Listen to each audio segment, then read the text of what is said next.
In this video, I'm going to show you how you can win all your running back player props in the NFL. Stay to the end of this video so that way I can share with you guys the website that you need exactly to be able to find this information that I'm going to give you. This is the strategy that I use to literally win 80% of my running back plays in the NFL. So first thing, what we're going to do is we're going to focus obviously on the running back. Okay. Next thing is going to be on their player prop for their rushing to go under. Focusing on the under here. Okay. Number two, what we're going to do is we're going to go and we're going to write down on any given week the top 5 rushing defenses. Okay? Top 5 rushing defenses, you're going to write those down. You're going to also write down who the running back of the opposing team is. Okay? So you're going to write down the opposing running back. So that way you should have a list of 5 running backs that are going against the top 5 rushing defenses in the league. The next thing what you're going to do here is we're going to take their yards per carry and write that down. We're going to times that by how many carries they get. Okay, how many carries they get for get. This right here, you can literally predict what their average of what they're going to be around is. All right, so let's do an example here. Let's say I'm going to use Derrick Henry as an example, but this isn't Derrick Henry's numbers. All right, let's say Derrick Henry averages 4 yards per carry, and he gets an average of 15 carries per game. So what does that equal out to? 4 times 15, that's going to be 60 yards. So that would equal out to 60 yards per. So right there you get an average of what they should average in a game based on the carries that they get per game. So once you have this written down for each of those running backs, now you're able to gauge what number you could use. Because again, we're looking at the under here for rushing yards. Okay? Rushing yards under. This isn't an over prop, this is an under prop. And it's going to be an alternate prop. Because we're going to make this number what we want it to be able to grab an edge and be more successful over the long term with it. So if they're averaging, let's say for example, this guy's averaging 60 yards per game, pretty much, because he gets 4 yards per carry at 15 carries, then we know if he's going against one of the top defenses in the league at defending the rush, what are we going to do here? We're going to inflate this number a little bit. All right? Now, how can we inflate this number? Because what do we know what to gauge it to? So, on average, for a sports book, it'll look like this. So, if this is his average, the minus 110 line for over-under will probably be in this range. Probably going to be around what his average is. Okay? Now, let's go, if we go to 70 yards, that'll probably be like 150. If we go to 80, that'll probably be minus like 210-ish.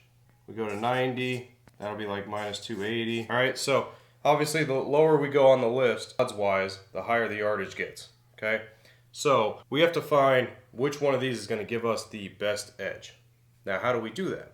Well, that's what I'm going to explain to you guys. Now, if you guys want to fast forward through all this and you just want the best ones being sent to you every single day and you want to learn all the strategies that I have in the NFL, make sure you guys click the link down in the description. All right, so let's go ahead and write down our different yardages here. This is how we're going to be able to depict which ones to do.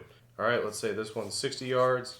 This one's 70 yards, 80 yards, and then 90 yards. All right, so we're going to get an implied probability, obviously, with all these. So the implied probability here is going to be 52% for the minus 110, and then for the minus 150, it's going to be 60%. Minus 210, 67. Minus 280 is going to be 73%. So now we have that gauged. We know what our implied probability is here, okay? These are our implied probabilities. Now, true probability. We have to figure out the difference, right? Got to be able to figure out which angle we're going to be able to have the best edge at. All right, so let's say, for example, let's use 10 games as an example here. 60 yards, for him to go under 60 yards on the season, he is 5 for 10, so 50%, all right? Here, that's a negative 2% edge, all right? So obviously, we wouldn't be doing that one, right? Let's say, for him to go under 70 yards. Let's say 70 yards is going to be 6 out of 10, 60%, okay? We have no edge, 0 edge, there's nothing there. Okay, so we go ahead and cross that one out. Now let's go ahead and go to 80 yards. How many times was he able to go over 80 yards? Let's say 7 out of 10 times. Okay, we got 70% here. That's giving us a plus 3% edge. Okay, so that's a possibility. Now let's do the 90 yards. How many times did he go over 90 yards?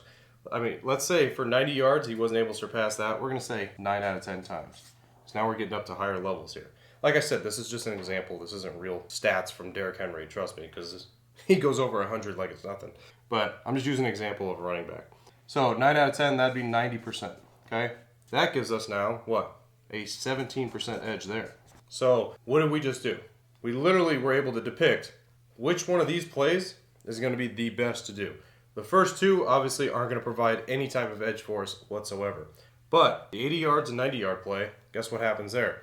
We have a 3% edge there and a 17% edge here. All right. So what you could do is when you go and depict exactly which edge you have for the running back, and he has that matchup going against the top 5 rushing defense, now you make the decision. You either go with the 3% edge or you go with the 17% edge. Obviously the odds a little bit better on this choice than there is on this one, right? But what you also could do, and like sometimes you're able to do this, and it's called the ladder challenge, all right? So you could ladder both of these plays. So you could play both because both of them have positive edge. So you could play both and take a unit and put a unit here and a unit here.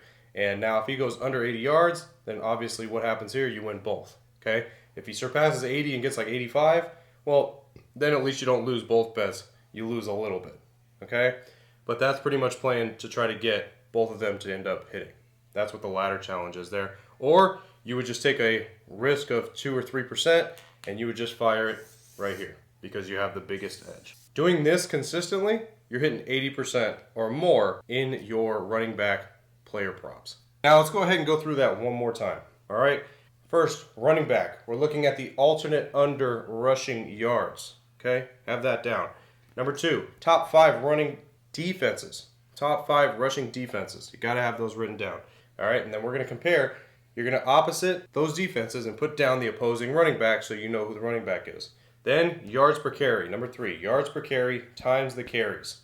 This is where you're going to get the average of what they are averaging every single game. This should give you pretty much almost what that minus 110 line is probably going to be around because that's how the sports books come up with it. Okay, that's where they get the yardage from. And then from there, what we're going to do is we're going to go ahead and we're going to separate each of those levels for the running back.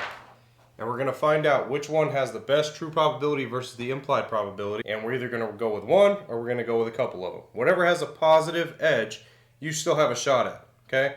Doesn't matter if it's 3% or it's 17%, you still have a positive edge. So long term, you still will profit.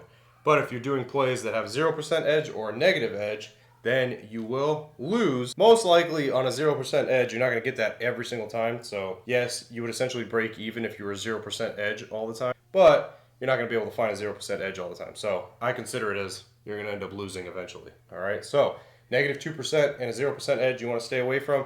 Positive edge is where you want to be. If you just follow those steps, guess what happens? You end up becoming a profitable player prop running back specialist, and you're able to profit every single week betting on the running back player props. Now, since you stayed to the end of the video, I'm going to give you guys the website that you should go to be able to find exactly where the bottom 5 defenses are. So one that I like to use is called Team Rankings.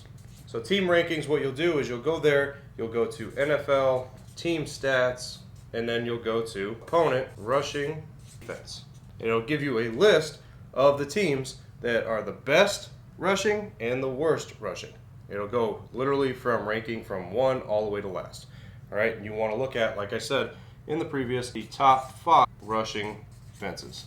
Now, if it's early on in the season, what you can do is you can also be able to go to last year's data on this website as well, and that way you could see exactly how last year was. As long as there wasn't any major defensive changes, as in they added a star or they lost a star on defense, defenses should stick around the average of the same thing. So as long as you're able to see the data from last year as well, then you could still be able to use that for a brand new season.